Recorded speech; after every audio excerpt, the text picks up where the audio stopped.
то за вот эту вот снизу штука. Тут еще на стекло.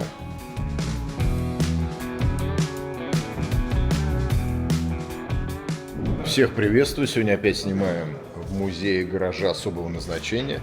Сейчас пришли в павильон, где проходит мотовыставка. Это второй павильон. В первом основные машины, самые красивые, а здесь мотоциклы, которые я люблю посредственно. Что из нового? Вот открыта выставка, посвященная Байкальской миле. И самое главное, что все мотики на оппозитах наших православных, классных. Тут есть такой красивый М-72, который М-72 вообще и не похож. М-72 никогда не был столь прекрасным.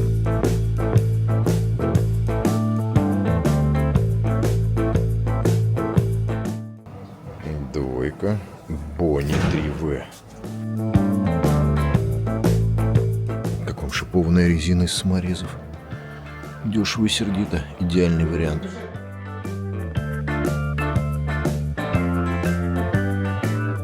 Так, а это официальный заправщик с Байкальской мили. Тут у него две канистры, наверное, литров по 200 они. Хотя, может, я ошибаюсь. С помпой. Хорошая вещь, хочу сказать. Почему официальный? Потому что он не капает, не нарушает экологического баланса озера. Топливозаправщик экологически выверенный. А китайцы, которые воду там качают, это издержки производства. Так, вот, наверное, мой самый любимый. И, мне кажется, самый бесполезный мотоцикл. Бром ЛБМ 2016 года. Чудо. Он просто прекрасен. Я вообще люблю дизель-панк, если что. Это вот у нас от танка, я так понимаю, фара. БТР-танк, скорее всего. А тут снизу живет рыбка. Ее кормят, поят. С этой стороны спортивные мотики советские. Вот восходик стоит. Иж. Но я в УГМК обязательно доберусь до спортивных мотоциклов. Просто не сейчас. Не на всех можно будет покататься. Но летом я обязательно что-нибудь для вас сниму. Забугорные мотоциклы я не люблю. Не потому, что они какие-то плохие или хорошие. А потому, что они настолько мощные, что я просто не умею на них ездить. Логично? Логично. Я же автоэксперт, могу себе позволить что-то не любить. Кстати, в Латвии, когда я туда ездил часто, в городе Кандава проходили соревнования по картингам, по мотокроссу. И встречал я подобные мотики там. Да, как раз 88 год. Но я, правда, в Латвии был чуть пораньше. И ездил. Но там очень хорошая была спортивная трасса в городе Кандава. Сергей Бемото порадовался этой красоте. Они же просто как живые. Вот что мне надо снять. Мотороллер Тула. Он хорош априори. Понятное дело, все понимают, откуда торчат колеса, руки, ноги. Гога, но неважно. Тула. Прекрасный, хромированный, блестящий. Тут еветы. С педалями, значит, мопедальный. Мопед. Р-13, кто ты? Воин. Евета Спорт, 61 год. Может быть. Дырчики. Рига 10. Просто сказка. С вот такой бессмысленной тарахтелкой. Кстати, китайцы, как всегда, впереди планеты всей, делают эти моторы, как оказалось, намного лучше, чем наши. Вот так. О, прогресс. Видели, какой движочек? Двигатель Иртыш. Одноцилиндровый. В свое время у меня он в коробке лежал. Принцип какой? Вот видите? Здесь резиновый ролик. Прижимается к колесу и крутит колесо. То есть, если посмотрите, дырчик вращает непосредственно цепь. И у него отдельная звездочка здесь. Вот. Это как раз от двигателя D идет. Большая сзади, маленькая спереди.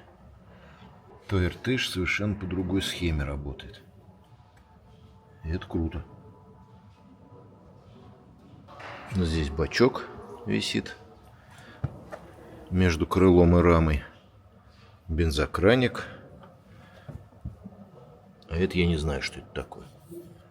Умные люди напишут. Тут тоже Старики. Москва. Как много в этом звуке.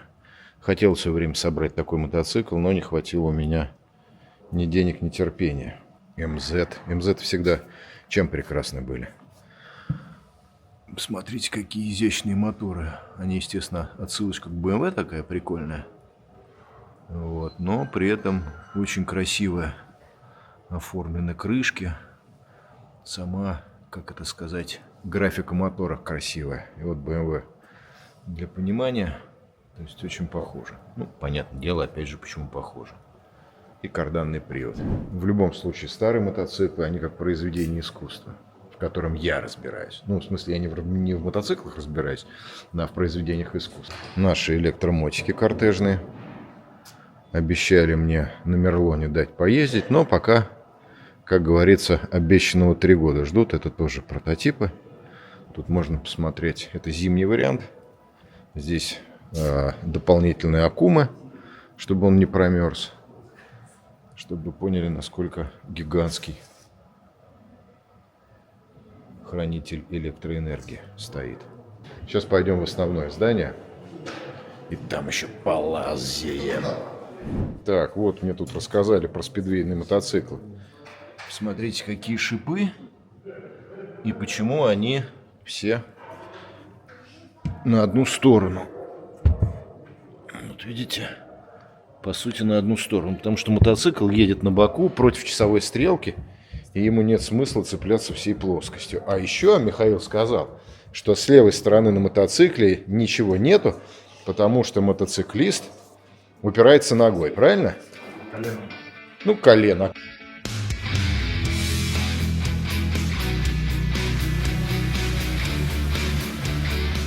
В Красногорске до сих пор, кстати, гоняют на мотиках.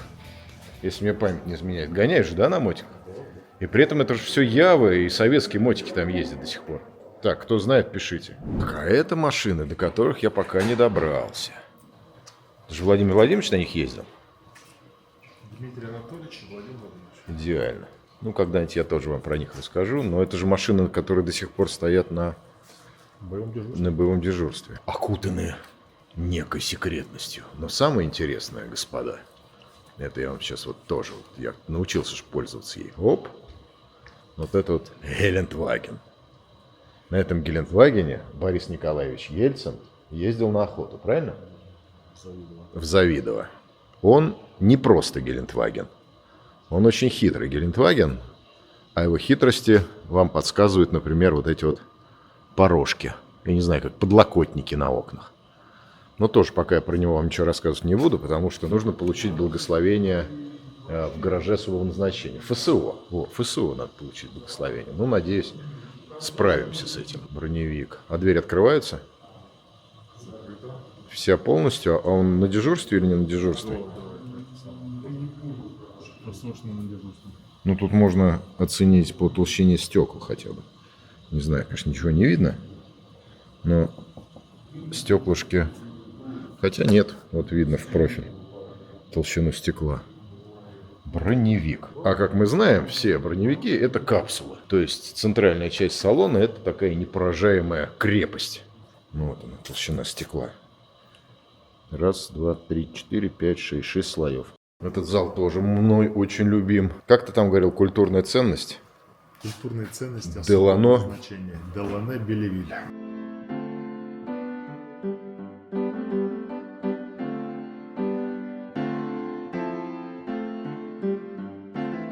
Делане Белевиль. Сколько таких вообще живых осталось? Такой модели 4 автомобиля. 4 в мире. Карбидные фары. Здесь же карбид? Да, карбид. Тут смысл опять же какой. Это на выход горячего воздуха. Здесь, правда, ни черта не работает. Но зато есть сама карбидная установка. Ацетиленовый генератор. Да, ацетиленовый генератор. Сюда засыпался карбид. Не засыпался. Тут все немножко по-другому. Во-первых, он открывается. Туда вставляется картридж. Все правильно. Картридж с карбидом. Ну и все. Это закрывается. Принцип простой. Принцип простой. Вода и погнали. Краник. Краник. И тут должны идти шланги, которые идут непосредственно на... Подводит газ. Да, газ. Ацетилен. Но все же в детстве кидали, блин, карбид в воду. И вот этот вот газ, который горит, называется ацетилен. И он горит. А сжигается все вручную, если что. То есть надо подойти, открыть. И вот там вот сзади, вот тут вот, видите? Здесь выходит уже непосредственно газ. Тут есть краники, которые регулируют подачу. Зажигается. И фары светят. Но при этом здесь еще есть керосинки. Вот. Керосиновые фары. Внутри фитиль. Это тоже все аккуратненько открывается. Сейчас я чуть-чуть приоткрою. Вот. И эта культурная ценность светит обычными керосиновыми лампочками. Здесь снизу керосин, фитиль, зажгли, аккуратненько закрыли и поехали.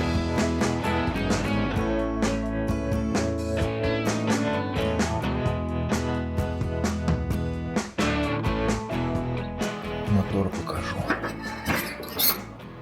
Все аккуратненько пальчиками. Жалко, что не в перчаточках.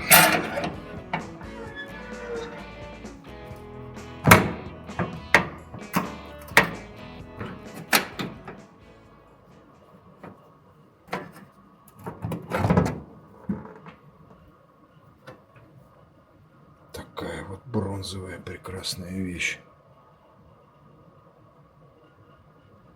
Патрубки бронзовые. Помпа присутствует. Вот эти сверху штучки. Это чтобы заливать топливо перед стартом. Вороночки. А вот этот Baby Peugeot я помню еще с детства. В Политехническом музее, когда он еще был нормальным музеем, и туда можно было проходить, а не вот эти бесконечные ремонты с пропавшими миллиардами. Это Baby Peugeot. Не помню, на каком этаже стоял, но, как Михаил говорит, это первый частный автомобиль, попавший в коллекцию Политехнического музея, да? Да, вот такой вот микроавтомобильчик. И я его помню, потому что я суперстар. Какая машина, такой звук. Baby Peugeot. С вечным кривым стартером. Он, правда, снимается, убирается, но запускается двигатель исключительно с руки. Это Rolls-Royce, но не Ленина. Ну, 110Б я снимал, но сейчас вы можете прийти в музей и посмотреть, как он выглядит со снятой крышей.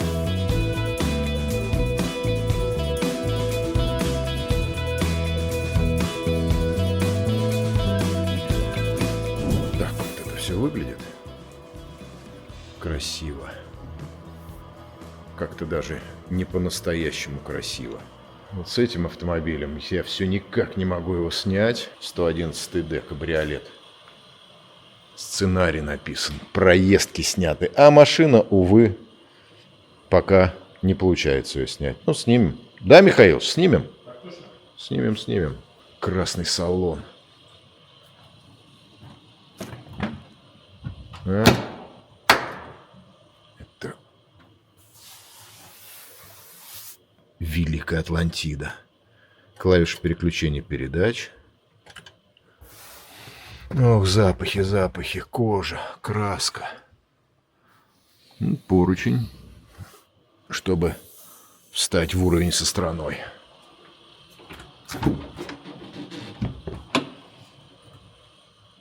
Ну, тут, в принципе, все то же самое. Единственное, что кабриолеты отделывались кожей. Потому что это более-менее практично. Дополнительные сидушки. Стропантенны тоже присутствуют. Потому что все-таки это лимузин, как крути не крути. Просто с мягкой крышей. И сидушки дополнительные по размеру. Тоже будь здоров. Вот для сравнения моя лапа.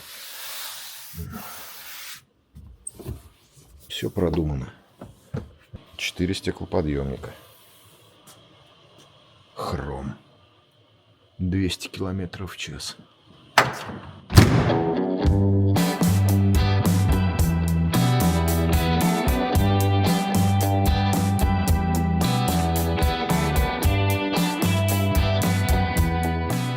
Тут вообще много чего интересного. А вот кинотеатр имени меня. Приходят посетители. Здесь иногда показываются мои сюжеты, которые я снимал про машинные гаражи особого назначения. Ну и просто здесь можно прочувствовать всю прелесть салона ЗИЛ. Ну, понятное дело, что кресла стоят так, чтобы удобно было смотреть. Можно зайти, выйти. Но как идея просто божественная. В параллельный мир вылетаешь. И туда пошел. Хоп, и вышел. Михаил настойчиво просит показать коллекцию фонарей. Вот, это все от правительственных чуланов. ЗИЛ 47-й. 42-й. 111-й. Ну, вот самая красота, да? 14-17. Но уже такая современная попса, юность. Здесь я ничего лучше говорить не буду. Ну ведь могли же делать вот такие фрагменты, такие элементы. Ну правда, все понятно. Ну, охренительный стендик-то. В прошлый раз, когда приезжал, мы тут с кураторами, я не знаю, как правильно сказать, спорили, откуда этот двигатель и что он из себя представляет. Тут есть очень забавный элемент, смысл которого никто не мог понять. Так, вот непосредственно двигатель. От кого он? От 101. Это выставочный, то есть это, скорее всего, в каком-то политехе или в институте стоит. Экспонат Политехнического музея. Да. И все задаются вопросом, что за вот эта вот снизу штука? Потому что она выполнена, вот этот вот привод. Он заводской, то есть это не какой-то колхоз Красной Лапоть, это реально выполнено на производстве. И меня осенило, что сие есть. Это есть привод от какого-то условного электромотора, который показывал принцип работы этого двигателя. То есть ремень накидывается на шкив, шкив вращается, и вся вот эта вот машинерия, в данном случае, скорее всего, только поршни, которые гуляют по цилиндрам, начинает работать. Вот и все. Но споров было не эпическое количество, что за вал под двигателем, типа для кондиционера, вал отбора мощности, бог его знает что. Хотя, может быть, я тоже не прав.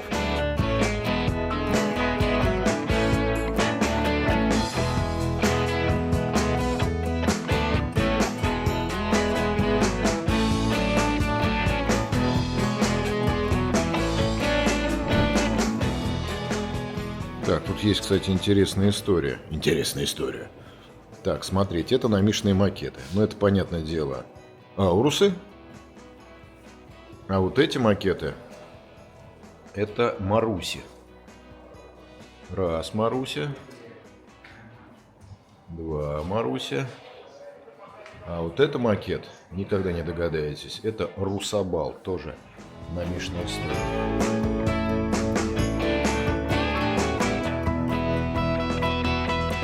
То есть в теории, если бы все срослось, мы бы увидели прекрасные и красивые автомобили. Ну, насколько они прекрасные и красивые, это вопрос спорный, дело вкуса.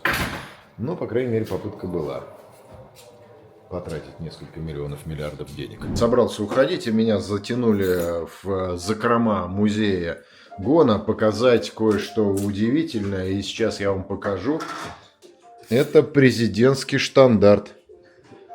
Вот два таких флага, второй тут недалеко лежит, стояли на Мерседесе, да? На Мерседесе, на Пульмане, 221. Вот. Это настоящий президентский штандарт. Сейчас другие, но сам факт, это ценная вещь, хранится в музее гаража особого назначения. Ставилась через специальное крепление на крыло. Дорогие мои, а сейчас я вам покажу такую вещь, от которой, от осознания того, что я сейчас в руках ее буду держать, у меня мурашки по коже бегут. Терпение. А теперь, собственно, самое главное. Государственный флаг СССР снят 25 декабря 1991 года. Спущен с флагштока здания правительства, корпус номер 1 Московского Кремля в 19:35, 25 декабря 1991 года. Комендант Московского Кремля Барсуков. Итак, как вы поняли, именно этот флаг висел на здании и был спущен с флагштока. И это именно тот флаг, который развивался во всех выпусках новостей, во всех передачах. Это символ Советского Союза. Это последний флаг Советского Союза, который спустили с флагштока в Кремле.